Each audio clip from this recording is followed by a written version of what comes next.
Du côté du NPD, son chef intérimaire, Don Davies, ne veut pas encore dire définitivement si son parti compte appuyer le budget du gouvernement.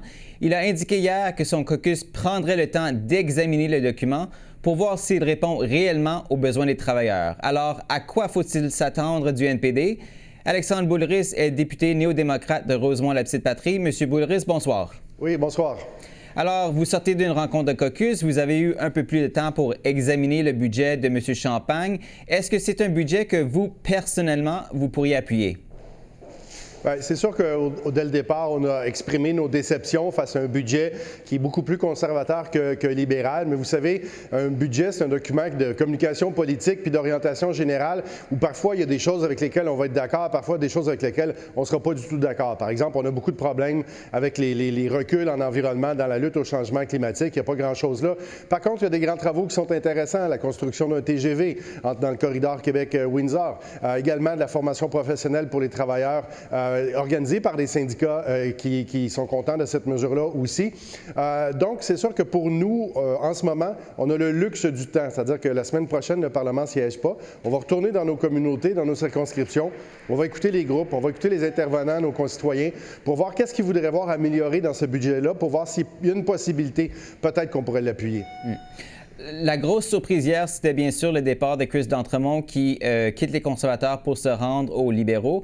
Comment est-ce que ça se passe du NPD? Y a-t-il actuellement des discussions entre votre parti et le gouvernement pour faciliter d'une manière ou d'une autre l'adoption de ce budget? Non, il n'y a pas de discussion, mais c'est sûr que vous allez probablement voir notre caucus dans les prochains jours dire, vous savez, il y a peut-être des ajustements, peut-être des bonifications, des améliorations qu'on aimerait voir. Ensuite de ça, la balle va être dans le camp des libéraux pour voir leur réaction. Parce que le vote sur le budget, c'est ni ce soir, ni demain matin, c'est au moins pas avant 10 jours. Donc, il pourra avoir ces pourparlers-là, mais pour l'instant, il n'y en a pas.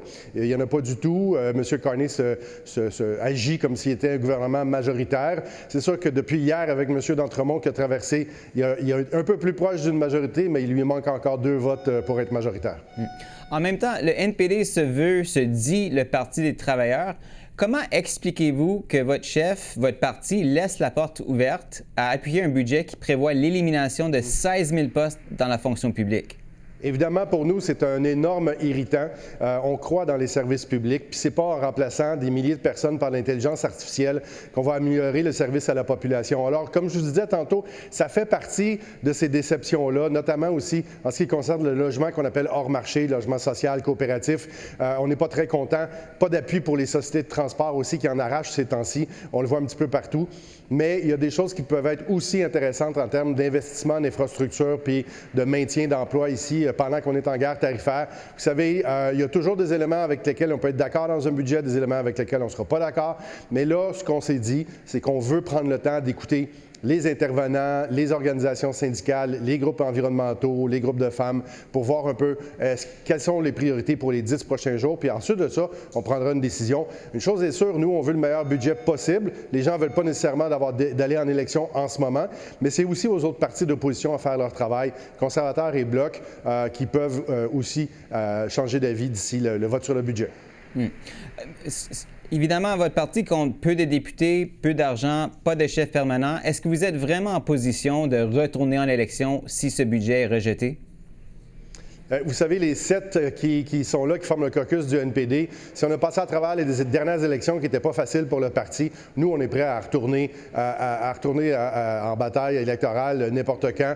On a nos équipes, on a nos donateurs, on a nos bénévoles, on sait quoi faire puis comment le faire. Puis une élection, ça pourrait même nous permettre d'aller chercher 5 sièges de plus puis d'aller reprendre notre statut de parti officiel avec les ressources qui vont avec ici à la Chambre des communes.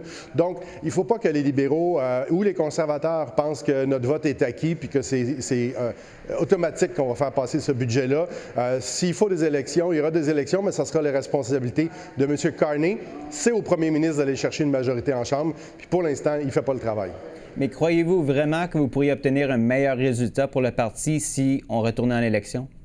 Ça serait difficile de faire pire, très franchement. Ça a été vraiment une raclée qu'on a subie. C'est une défaite historique, on ne va pas se le cacher. C'est pas facile à 7 de se partager les dossiers. Puis on sait qu'il y a des gens qui ont voté libéral en se bouchant le nez, qui sont des néo-démocrates, des progressistes, des gens de gauche, qui le regrettent aujourd'hui quand ils voient que M. Carney agit comme un conservateur. Alors, on a bon espoir qu'un paquet d'électeurs vont revenir chez nous.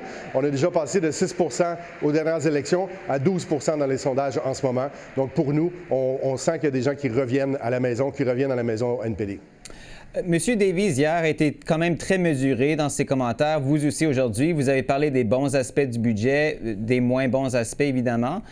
Dans quelle mesure est-ce que vous diriez, et je sais que vous ne pouvez pas révéler vos discussions de caucus, mais dans quelle mesure est-ce que vous diriez que cette vision plus nuancée est partagée par l'ensemble de vos membres?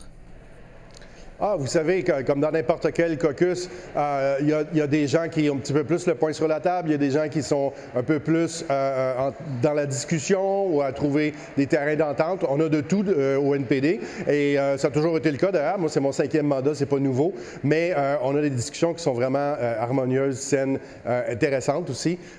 Puis, on se donne le temps de justement être à l'écoute puis de voir qu'est-ce qu'on peut faire dans les 10 prochains jours dans l'intérêt des Québécois puis des Canadiens. C'est ça qui est important d'abord et avant tout. Mais croyez-vous vraiment que le gouvernement va faire des concessions, va vouloir modifier son budget, ou est-ce qu'on doit tout simplement s'attendre à ce que certains de vos collègues s'abstiennent lors du vote sur le budget? Est-ce que c'est vraiment ça le scénario qui se prépare?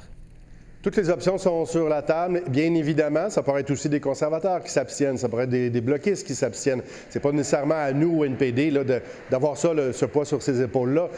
Mais il est toujours possible d'avoir des gains de dernière minute qui pourraient peut-être faire pencher la balance.